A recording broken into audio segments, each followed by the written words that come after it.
കാലാവസ്ഥ കൊണ്ടും പ്രകൃതി ഭംഗി കൊണ്ടും എല്ലാം അനുഗ്രഹീത ഭൂമിയെന്നായിരുന്നു ലോകം കേരളത്തെ വിളിച്ചിരുന്നത്. സഹ്യസാനുക്കൾ കിഴക്കനതിരിൽ, ശാന്തസുന്ദരമായ കടൽ പടിഞ്ഞാറ്. ഇതിനിടയിൽ ആവശ്യത്തിന് മാത്രം മഴയും വെയിലും മഞ്ഞുമെല്ലാമായി ദൈവത്തിന്റെ സ്വന്തം നാടു തന്നെയായ കേരളം.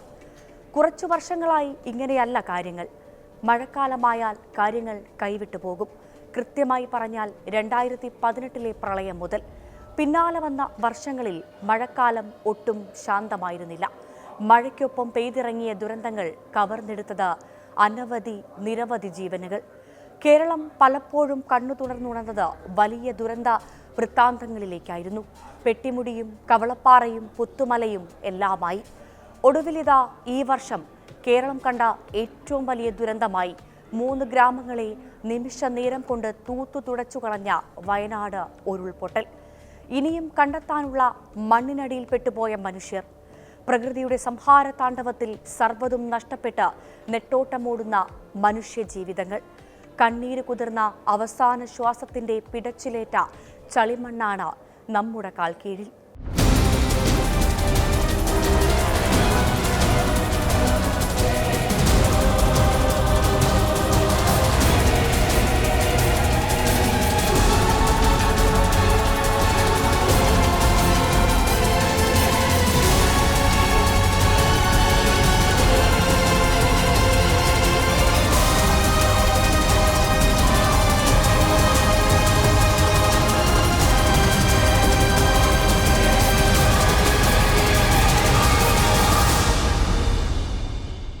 അന്യനാടുകളിൽ നമ്മൾ കേട്ടറിഞ്ഞിരുന്ന മഹാദുരന്തങ്ങൾ ഇന്ന് നമ്മുടെ നാട്ടിലും എത്തിയിരിക്കുന്നു.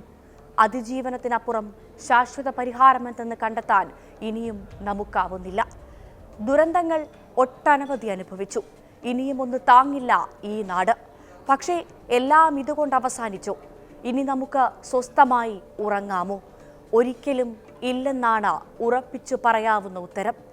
മഴയും പേമാരിയും തുടങ്ങിയാൽ നമ്മളിൽ ആരാണിന്ന് സമാധാനമായി കിടന്നുറങ്ങുന്നത്?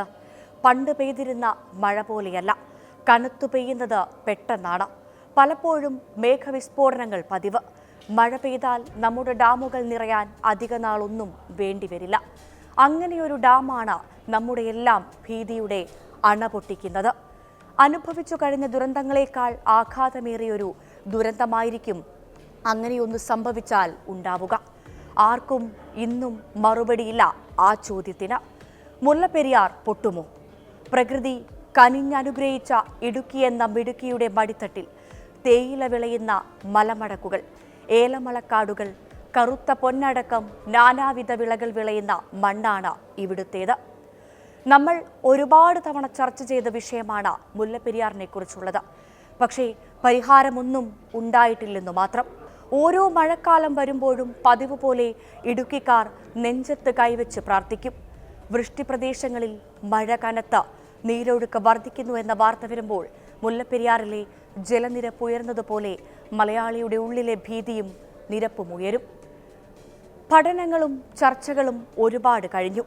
എന്നിട്ട് മലയാളിയുടെ പേടി മാറിയോ എന്ന ചോദ്യം അസ്ഥാനത്താണ്. ആ പേടി അതേപടി തുടരുന്നുണ്ട്. കേരളത്തിന്റെ പാതി ഭൂപ്രദേശത്തെയും വെള്ളത്തിലാക്കാൻ ഇവിടെയുള്ള മനുഷ്യരുടെയും ജീവജാലങ്ങളുടെയും എല്ലാം മുക്കിക്കൊള്ളാൻ പോന്ന ആ ജലബോംബ് ഇപ്പോഴും അവിടെ തന്നെയുണ്ട്. ഇനിയും ആ പേടിക്കൊരു പരിഹാരം കണ്ടില്ലെങ്കിൽ ലോകം നൽകേണ്ടി വരുന്ന വില വലിയതായിരിക്കും. കേവലം 60 വർഷം ആയുസ് പറഞ്ഞ് കെട്ടിപ്പടുത്ത അണക്കെട്ട് ഇന്നതിൻ്റെ പ്രായം 100 പിന്നിട്ട് പതിറ്റാണ്ടുകൾ കഴിയുന്നു. ആരുടെയോ ഭാഗ്യത്തിൽ മുല്ലപ്പെരിയാർ ഇങ്ങനെ വിങ്ങി വിങ്ങി നിൽക്കുകയാണ്. ഫലക്ഷയം പലവട്ടം ആധികാരികമായും ശാസ്ത്രീയമായും തെളിയിക്കപ്പെട്ടതാണ്. അധികാരികൾക്കുൾപ്പെടെ സാഹചര്യം ബോധ്യമാവാഞ്ഞിട്ടല്ല. പിന്നെ എന്താണ് നടപടി വൈകുന്നത്? മുല്ലപ്പെരിയാറിൽ പുതിയ ഡാം വേണമെന്ന ആവശ്യത്തിനും നാളുകളുടെ പഴക്കമുണ്ട്. വിലങ്ങുതടിയാവുന്നത് എന്താണ്? അവ കണ്ടെത്തി പരിഹരിക്കേണ്ടത് ആരുടെ ഉത്തരവാദിത്വമാണ്? പുതിയ അണക്കെട്ട് നിർമ്മിക്കുന്നതിൽ ഏറ്റവും അധികം എതിർപ്പ് തമിഴ്നാടിനാണ്. പല കാര്യങ്ങളിലും ഒത്തൊരുമയോടെ പ്രവർത്തിക്കുന്ന കേരളത്തിനും തമിഴ്നാടിനുമിടയിൽ വർഷങ്ങളായി മുല്ലപ്പെരിയാർ വിഷയം പുകഞ്ഞുകൊണ്ടിരിക്കുന്നു. കേരളത്തിൽ സ്ഥിതി ചെയ്യുന്ന ഒരു ഡാമിന്റെ കാര്യത്തിൽ സ്വതന്ത്രമായി തീരുമാനമെടുക്കാൻ കേരള സർക്കാരിന് എന്തുകൊണ്ടാകുന്നില്ല എന്നത് ഉത്തരം കിട്ടാത്ത ചോദ്യമാണ്. നിയന്ത്രണം ഇന്നും തമിഴ്നാടിനാണെന്ന ആനുകൂല്യത്തിൽ അവർ അതിൽ മുതലെടുപ്പ് നടത്തുകയും ചെയ്യുന്നു. മുല്ലപ്പെരിയാർ ഡാമിനെ ചൊല്ലിയുള്ള ആശങ്കകൾ സമൂഹ മാധ്യമങ്ങളിലടക്കം വീണ്ടും ചർച്ചയാവുകയാണ്. ഡാമിന് ബലക്ഷയമുണ്ടെന്ന പ്രചരണം ശക്തി പ്രാപിച്ചതോടെ വിശദീകരണവുമായി ജില്ലാ ഭരണകൂടവും രംഗത്തെത്തി. ഡാമിന് ബലക്ഷയമുണ്ടെന്ന് കാട്ടി സമൂഹ മാധ്യമങ്ങളിൽ പ്രചരിച്ച ഗൂഗിൾ എർത്ത് ചിത്രമാണ് നിങ്ങൾ ഈ കാണുന്നത്.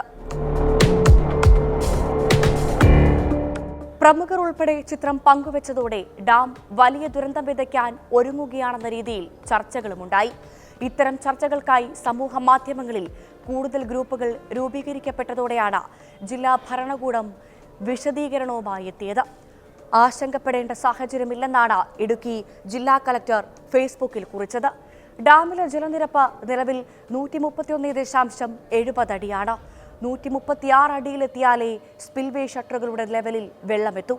142 അടിയാണ് അനുവദനീയ സംഭരണ ശേഷി. മഴ കനത്ത സാഹചര്യത്തിൽ സുപ്രീം കോടതി നിയോഗിച്ച ഉപസമിതി ഡാമിൽ പരിശോധന നടത്തിയിരുന്നു.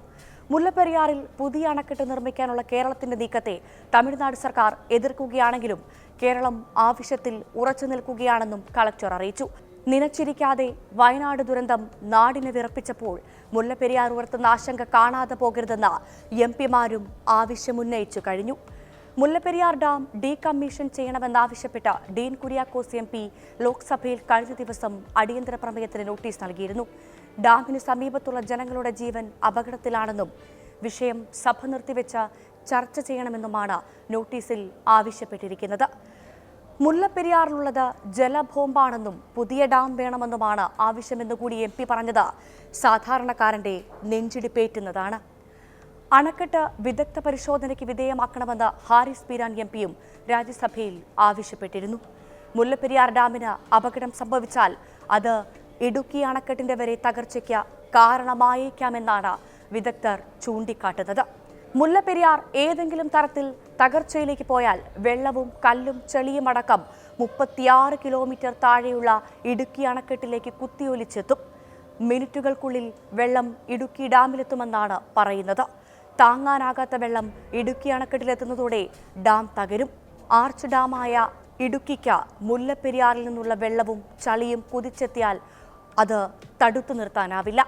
ചെറുതോണിപ്പുഴയിലൂടെ വെള്ളം കുത്തൊഴുക്കാകും. ചെറുതോണി ഡാം തുറന്നപ്പോൾ സംഭവിച്ചത് എന്താണെന്ന് നമ്മൾ 2018 പ്രളയകാലത്ത് കണ്ടതാണ്. അത് എല്ലാ സുരക്ഷയും ഒരുക്കി അണക്കെട്ട് തുറന്നിട്ട് അങ്ങനെയായിരുന്നുവെങ്കിൽ ഒരു സുരക്ഷയും ഒരുക്കാതെ പെട്ടെന്നൊരു നിമിഷത്തിൽ അത് സംഭവിച്ചാൽ എങ്ങനെയിരിക്കുമെന്ന് ചിന്തിക്കാൻ കൂടി കഴിയില്ല. ചെറുതോണിപ്പാലം ആ മഹാപ്രളയത്തിലാണ് തകർന്നത്.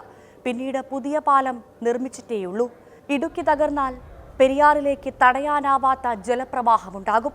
തൊട്ടടുത്ത തടിയമ്പാട്, കരിമ്പൻ, ചേലച്ചുവട്, കീരിത്തോട് എന്നിവിടങ്ങളിലേക്ക് കണ്ണടച്ചു തുറക്കുന്ന വേഗത്തിൽ വെള്ളമെത്തും. ഈ വഴിയിൽ വേറെയും ഡാമുകളുണ്ട്. പാംബ്ല, ലോവർ പെരിയാർ, ഭൂതത്താൻകെട്ട്, ഇടമലയാർ അണക്കെട്ടുകൾ ഇവയും തകരും. ഇങ്ങനെ 11 അണക്കെട്ടുകളാണുള്ളത്. ഇടുക്കിയിൽ നിന്നുള്ള വെള്ളം ഇങ്ങനെ കോട്ടയം, എറണാകുളം ജില്ലകളിലേക്കാണ് ഒഴുകിയെത്തുക. ആലുവയും എറണാകുളം നഗരവുമൊക്കെ പൂർണ്ണമായും വെള്ളത്തിനടിയിലാകും. ഏതാണ്ട് പത്തനംതിട്ട ജില്ല മുതൽ തൃശൂർ ജില്ല വരെ ക്രമേണ വെള്ളത്തിലമരും. ഇത് പറഞ്ഞറിയിക്കാനാവാത്ത വൻ നാശത്തിന് വഴിവെക്കുമെന്ന് ഉറപ്പാണ്. ഇത്രയൊക്കെ മതി ഈ നാടിന്റെ ഉറക്കം കെടാൻ. വീണ്ടും മഴ കനത്ത് മുല്ലപ്പെരിയാർ നിറഞ്ഞാൽ മലയാളി മനസ്സമാധാനത്തോടെ കാത്തിരിക്കില്ല. അതിനായുള്ള ശ്രമമാണ് മലയാളി ഒത്തൊരുമിച്ച് ചെയ്യുന്നത്. മുല്ലപ്പെരിയാർ ദുരന്തത്തിൽ നിന്ന് കേരളത്തെ രക്ഷിക്കുക എന്ന ആവശ്യത്തിൽ പ്രധാനമന്ത്രിക്കുള്ള നിവേദനത്തിൽ ഒപ്പുവെച്ചവരുടെ എണ്ണം 15 ലക്ഷം കവിഞ്ഞു. തമിഴ്നാടിന്റെ ആവശ്യവും കേരളത്തിന്റെ ആശങ്കയും പരിഹരിക്കത്തക്ക വിധം മുല്ലപ്പെരിയാർ വിഷയത്തിൽ തീരുമാനം ഉണ്ടാവേണ്ടതുണ്ട്. അതിനുള്ള ശ്രമമാണ് കാര്യക്ഷമമായി ഉണ്ടാവേണ്ടത്. നിസ്സംഗത കൈവെടിഞ്ഞ് പ്രവർത്തനം ആരംഭിക്കേണ്ട സമയം അതിക്രമിച്ചിട്ടില്ല. ഇപ്പോഴെങ്കിലും പുതിയ ഡാമിനായുള്ള നടപടികൾ ആരംഭിച്ചാൽ അത് കേരളത്തിന്റെ പാതി അതേപോലെ നിലനിർത്താൻ സഹായിക്കും. അല്ലെങ്കിൽ പ്രകൃതി ഉഴുതുമറിച്ച പച്ച തൊടാത്ത ഭൂമിയായി കേരളത്തിന്റെ ഭൂപടം വരും തലമുറ പഠിക്കേണ്ടി വരും.